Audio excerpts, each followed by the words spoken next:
সকলোকে মোৰ নতুন ইউটিউব চেনেলটোলৈ ৱেলকাম কৰিছোঁ।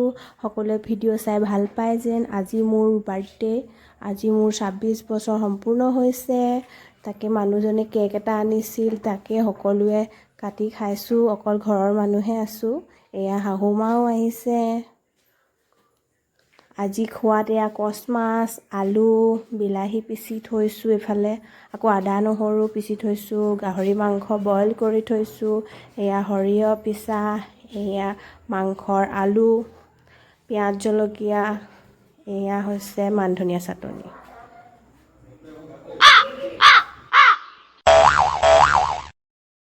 ইফালে আমাৰ চুনু মুনু বৰ ধুনীয়াকৈ চাই আছে। মানুহ উৎপাতে কৰা নাই দেই, বৰ ভাল। এইফালে কচ মাছ, আলু, সৰিয়হ, বিলাহী চব্জি হৈ গ'ল। এইফালে গাহৰি মাংসও হৈ গ'ল আৰু এতিয়া খাব লাগে।